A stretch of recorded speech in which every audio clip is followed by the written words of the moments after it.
Austin to the Bird Circle. It is an hour and 8 minutes. O'Hare to downtown, 50 minutes from Montrose, 49 on the Express, outbound 33 minutes to the airport. Eden's 21 minutes, like Cook to Junction, outbound 22.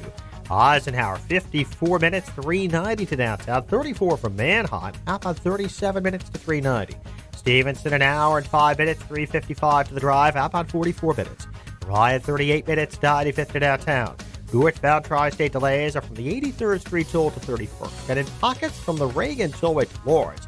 Reagan Tollway delays are Winfield to Yackley and 355 to Highland, northbound Veterans Memorial, Fountain to the Reagan Tollway and Army Trail to 290. It's traffic. I'm Jim Telemonte on AM 560 The Answer. Chicago's Morning Answer continues next. In our 1-hour heating and air conditioning weather center, cloudy, breezy, cooler showers and thunderstorms throughout the day. We've already hit our high for the day. Temperatures will fall to the upper 40s by midday. By evening, 33. Currently 64 degrees. Next news coming up at 9, and Chicago's Morning Answer with Dan and Amy continues next on AM 560, The Answer. This hourly segment is brought to you by Retire Chicago. Tune in Saturday mornings at 8 to Retire Chicago with John McNamara of McNamara Capital. This is Chicago's Morning Answer. When did you stop trick-or-treating? I went trick-or-treating in high school, but I put a white sheet over. I was a ghost. On AM 560. Oh, yeah. Yeah, a ghost. Right, grand imperial wizard. The Answer. See, Dan can be fun sometimes. Sure he is. You He's just a lot have of to fun. treasure those moments when he is fun. Amy Jacobson here. Sean from Elmwood Park, also known as Sean Thompson. Well, I did call you Sean Thomas earlier, and I apologize. Only when I get in trouble, I'm Mike Budacek. No, exactly. You're Mayor Pete. Yesterday, big day. It was the 13th time that we've had talks between the U.S. and China, and apparently they're warming up to a partial trade deal. With that, let's go to Scott Shellady, our good friend. Scott the Cow Guy. You can follow him on Twitter. He's a Fox Business contributor, and really, the cow sound never gets old. Smart. Even when I disagree with him, he's smart. Hi, Scott. How are you? Good morning. Good. I'm great. Good morning. All right. So, is there any truth to this that China is really warming up to some agreement with this trade deal?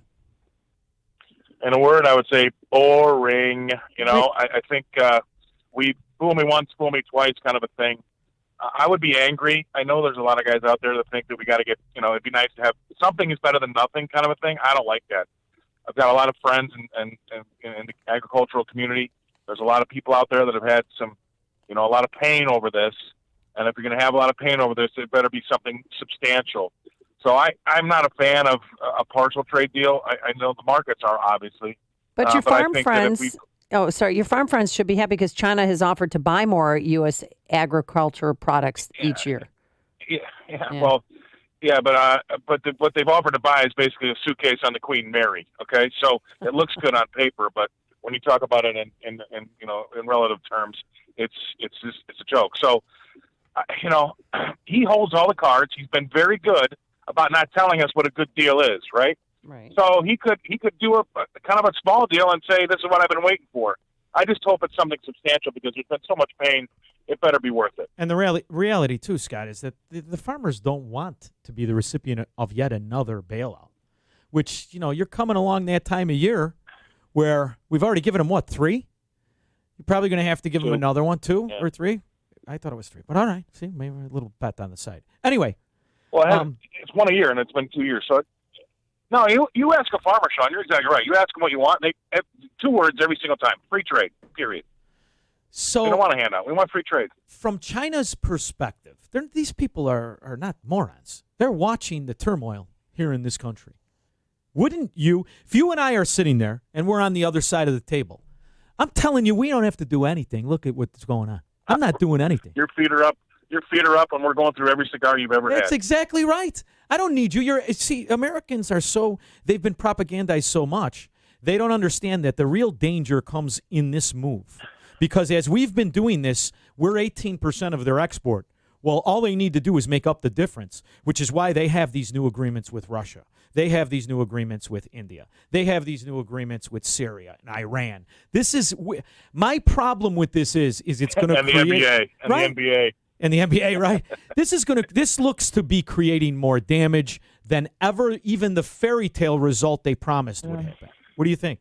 I think that there's a little bit to that argument, but you know what? There's a lot to the argument about a lot of the supply lines to the U.S. are starting to leave China so that these businesses can still do business with the U.S.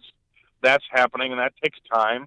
And at the end of the day, I hate using that term, but we can't go back to the way it was. They were just outright stealing and ripping us off. Well, so we can't go back. I mean, we just can't continue down those roads. And here's the deal, though. Going back to your childhood, right? Your old man would tell you this. Don't pick a fight with somebody that's got nothing to lose. Mm-hmm. And that's what we've done. I mean, they don't care. They'll sacrifice 30 million people to get their point across. And the ramifications of logistics, what have happened to these markets. I mean, what else can't go back is the stock price of FedEx or UPS. And you're seeing trucking companies who are in business for 40, 50, 60 years, done. They're gone. And this amid the lowest gas prices we've seen in 10 years. So I think it's a bigger hidden problem than we're being led to believe it is. Well, it's in the agricultural community, it's an absolute Armageddon. We had this type of thing happen in the 80s. They called it back then. Remember Farm Aid, Farm Crisis, all that stuff? Yeah, Willie Nelson. Nelson. It's not getting the headlines. Yeah, it's not getting the headlines now, but it's just as bad, or I would say, or worse, with farm suicides at all-time record highs. Really? So, yeah, there are some serious unintended consequences that are happening, and that's why I'm not in the camp of let's just get something done. If we're going to have all of this collateral damage, we better have a damn good deal. That's what I would say. So the markets want anything, and they bite on any good news, and it's hard to keep this market down right now because of that. But at the end of the day, I need to have something substantial, and I hope he doesn't do something just to get something done. Before I let you go, repo market. I'm nervous, baby. Repo. I had to follow a repo man in Detroit overnight. That was one of the scariest. I'm not kidding, Scott. And we had an armed security guard with us too. This does not have anything to do with repossession. Oh, I thought you were talking about the repo man. No. This is about this is why when overnight lending. Yes. Oh no, that is so Listen, cute. There's a donut here somewhere for you. Let me go ask this question now. Damn it. Would you rather talk about overnight lending or the repo man and what it's like to repossess a car in Detroit? At 51, married 20 years, I want to talk about the market. Anyway. Okay. Here's I got the thing. shushed, Scott. I'd rather talk about the repo man. Okay, so we were taking this Mercedes from him? Yes. So listen. It came out guns a-blazing. Last night was the last night. I ran like a schoolgirl. Oh, I'm sorry. You were just saying something? Last night was the last night that they had the okay for the overnight quantitative easing fraud. Now tonight happens. What happens? Because they only had it through October 10th. You made it sound so sexy. Quantitative easing fraud. I make everything sound sexy. Go ahead. Yeah, that makes people's eyes glaze over. I had to explain this already once today. With the bottom line is this: the problem is that the Federal Reserve, our Federal Reserve here, that tries to put oil into the machine, and they inject cash into the engine, okay, to keep things moving, commerce moving, capitalism moving. But they inject it through the banks, and the banks are then supposed to be kind of sprinkling the infield. But the problem is they can make 1.8% by depositing the money back at the government overnight. So it's not getting out to the people. It's not getting out to where it needs to go because these banks want to make money, and that's what they're doing. So it's actually just enriching the banks rather than the people, and that's where the problem is. So the banks aren't really letting the money go, and they'll do something to fix that. It's kind of a problem, but I don't think it's as black swan of a problem as some folks are trying to make it out to be. You couple all of what you just said, the skullduggery and nonsense.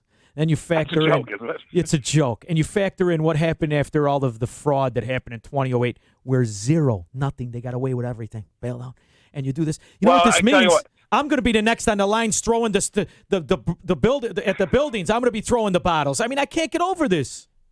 Well, look, the good news is everybody needs to know that as far as the U.S. economic system, or at least the banking system, we're much better off than we were in 2008. I mean, we have about a third of the leverage we had back then, so we're much better off as far as good standing goes there. So we can handle a few bumps in the road. But the problem is, Sean and Amy, I don't know how much our U.S. economy can handle everybody else doing as badly as they are.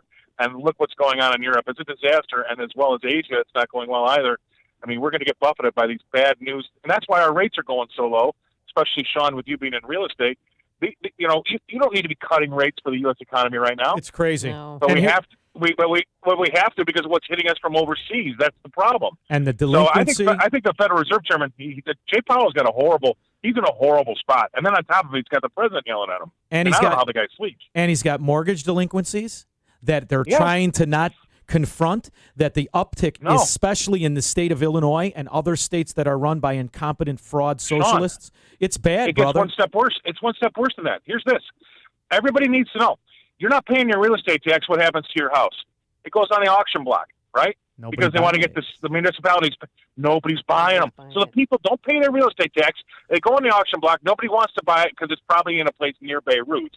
But at the end of the day, that money never makes it back to the city or the state. Well, if you have your constituents going bankrupt, what's going to happen to you as a municipality? It's over. You're going to have to raise, Boy. You're giving me ideas, though.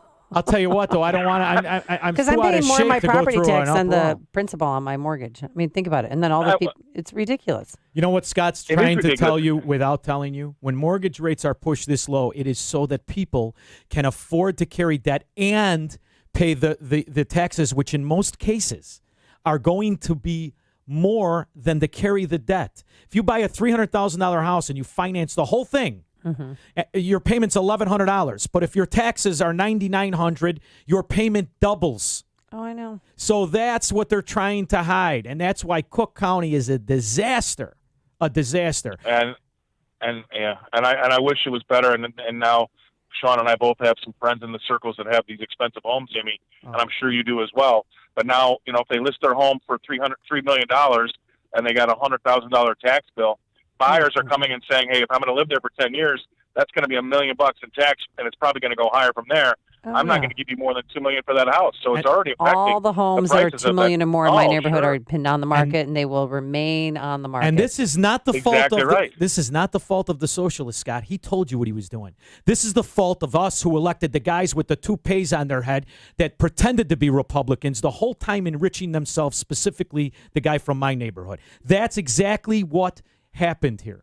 And it isn't the guy who tells you he's wrong. It's the guy who tells you he knows and he screws you in. Well, I'll leave you with this. And you can't trust them. I mean, that's the problem. And no, who could you trust, right? That's stupid of me to say. But, I mean, the things that I hear coming out of City Hall are mind-blowingly shattering. And I just don't know where it stops. It's like in a death spiral. The whole state and city is in a death spiral. And I now live in, as you well know, Northwest Indiana, and it's been a big, big beneficiary catching fish, jumping out of the water into the boat over here because there's nothing really to be staying around Illinois for. And don't get me wrong, I have friends, family. We have a family farm in Illinois. What's farmland going to be worth if this thing goes where I think it's going? So we still have risk. So it's a problem, and they're not going to bail them out because everybody's going to get in line for that handout, right, Sean? I mean, I don't think they're going to bail this. I think they are going to bail them out. I think that's why Pritzker went in there. And here's the other thing: as you watch this nonsense with the strike, with the pensions, what side would you rather be on? Is there any question who's going to win this? They're going to get everything they want and more. And in the meantime, they're going after your family farm to pay for it. And that's why they brought in the king of Democrat Chicago corruption. He is definitely going to commit the rest of Illinois to bail out Chicago. There's not a question in my mind. I just hope he does it after we're all gone. And it makes me sick. And it makes me sick. And look, they think that they can own everything, right? They think they can own the clean air. I want clean air. They think they can own green trees. I want green trees, right? I love the climate. Why do they get to own all these issues? And what's been happening is that, look, even with the teachers union striking, I can't believe it. I mean, if you ask me, I think that they should fire them all because you can't tell me for 4 years you go to university. You know, don't you think it's a great offer, Amy? I mean, do you think it's a great offer? If you're making, my friend's making $72,000 right now, in 4 years she'll make $98,000. That is an amazing. That's insane. Offer. And so here's the deal. You tell me you go to college for 4 years to be a teacher, right? And you graduated last year. Are you shocked about what the pay is and what the benefits are and what you have to do? And go on strike over it? I don't get it. To me, it's like moving in next to an airport and complaining about airplane noise. Yeah, I don't understand. And the bad guy in the story is the guy who makes slightly more than the teacher wants to make or is going to make, that wants